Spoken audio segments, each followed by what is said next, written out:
वक्त पीटीआई के लोगों को अगवा कर रही है और उनको मिसिंग पर्सन्स बना रही है।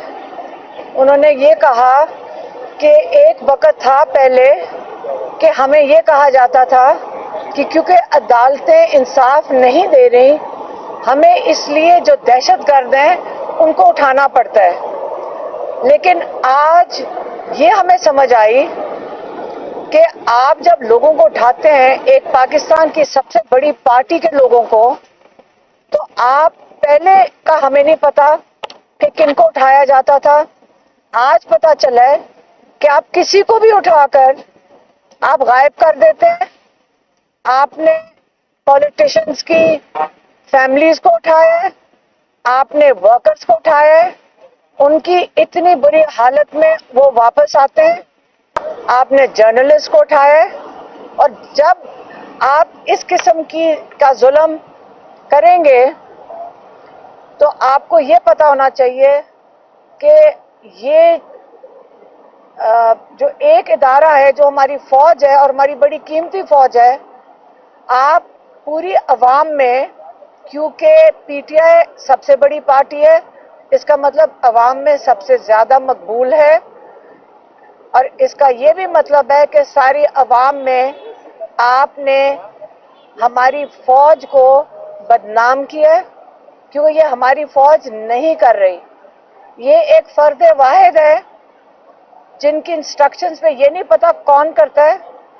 आप जेल में चले जाएं, आप यहाँ डेप्यूटी जेल के जो सुपरिटेंडेंट हैं या सुपरिटेंडेंट हैं, आप यहाँ किसी को कहें, कानों में आके लोग बताते हैं कि ऊपर से हमें ऑर्डर आया है कि इमरान खान बच्चों से बात नहीं कर सकते, इमरान खान को अखबार ना दिया जाए, इमरान खान को 20 दिन के लिए एक सेल के अंदर बंद कर दिया जाए, क्योंकि ये जेल के कवानीन के बिल्कुल खिलाफ है। तो ये कौन इजाजत दे रहा है और ये कौन जुल्म कर रहा है? इमरान खान ने कहा कि एक शख्स और आया था पाकिस्तान में, उसका नाम था जनरल याहिया खान, और जनरल याहिया खान ने बांग्लादेश में, जो आज बांग्लादेश है तब ईस्ट पाकिस्तान था, ईस्ट पाकिस्तान में बिल्कुल यही किया था।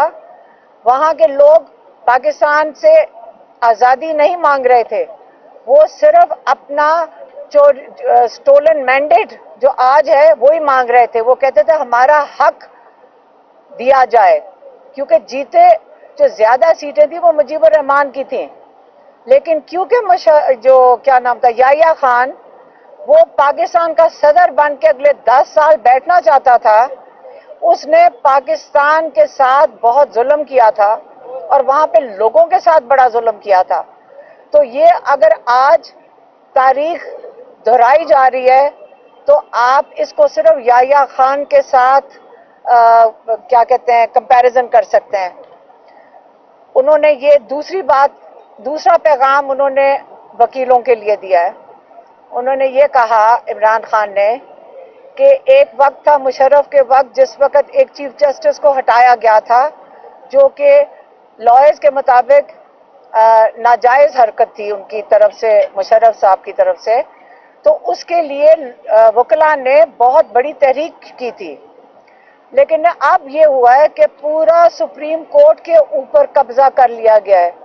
अब सारों के पूरे सुप्रीम कोर्ट पे जब कब्जा हुआ है तो वो पूछना चाह रहे हैं अपने पाकिस्तान के वकीलों से और बार से और काउंसिल से कि आज आप अपने सुप्रीम कोर्ट के लिए तहरीक क्यों नहीं चला रहे। और कल के लिए उन्होंने कहा है कि 9 तारीख को जो सवाबी में जो एहतजाज है उसके अंदर उनके सारे वकला भी शामिल हों, क्योंकि ये जो हमारी अदलिया उसकी आज़ादी के लिए तहरीक है, जो स्टोलन मैंडेट है उसके लिए ये तहरीक है। और कल सारे के वो कह रहे हैं इमरान खान के उनके टिकट होल्डर्स, उनके एमएनएस, उनके एमपीएस और सब वकला इस तहरीक में, और सारे पाकिस्तानियों को इमरान खान ने कॉल दिया है कि अब आपको अपने हक के लिए खड़ा होना पड़ेगा। कल सवाबी में इसी के लिए तहरीक हो रही है عمران خان نے ایک دفعہ یہ نہیں کہا کہ آپ میرے لیے کریں، نکلیں یا میری آزادی کے لیے نکلیں، لیکن جب انصاف عدالتوں میں آ جائے گا تو عمران خان کو بھی انصاف مل جائے گا انشاءاللہ۔ تو اب وہ آپ سے چاہ رہے ہیں، پاکستانیوں سے، کہ اب وقت آ گیا ہے کہ آپ اپنے لیے نہیں، اپنے اگلی نسلوں کے لیے نکلیں، اپنے بچوں کے مستقبل کے لیے نکلیں، نہیں تو اگلا جو وقت آ رہا ہے یہ مارشل لاء نہیں ہے، یہ اس سے بھی بڑھ کے ہے۔ ہمارے کوئی مارشل لاء ایسے نہیں گزرے جو اس یا آج کل کے حالات ہیں۔ آج کسی کو اٹھا لیا جاتا ہے، کسی عدالت میں پیش کیا جاتا ہے، 20 دن رکھ کر عدالتیں بھی کچھ نہیں کر سک رہی ہیں۔ تو کیا ہمارا مستقبل یہی ہوگا؟ اب وقت آ گیا ہے کہ ہمیں سب کو قربانی بھی دینی ہے، ہمیں کھڑے ہونا پڑے گا، ہمیں اپنی آزادی کے لیے کھڑے ہونا پڑے گا، ہم یہ اس قسم کا ظلم، اس ظلم کے خلاف کھڑے ہونا پڑے گا۔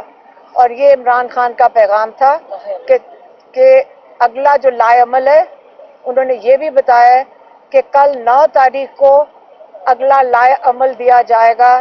تو یہ جو تحریک ہے اور یہ جو فیصلے ہیں آزادی کے، عمران خان نے کہہ دیا ہے کہ یہ آئندہ کے لیے یہ سڑکوں پہ ہی حل ہوں گے، کیونکہ ہمارے پاس کوئی فورم نہیں رہ گیا جس کے اوپر جا کر ہم انصاف مانگ سکیں، اور نہ ہی ہماری جو عوامی ادارے ہیں جہاں پہ، یا ہماری نیشنل اسمبلی ہے جہاں اسمبلی ہیں، نہ وہاں پہ ہمارے نمائندے ہیں، نہ لوگوں کے نمائندے اسمبلیوں میں ہیں، اور نہ ہی اس وقت ہماری عدلیہ آزاد ہے۔ تو اس کے لیے اب فیصلہ سڑکوں پہ ہوگا۔ مہربانی۔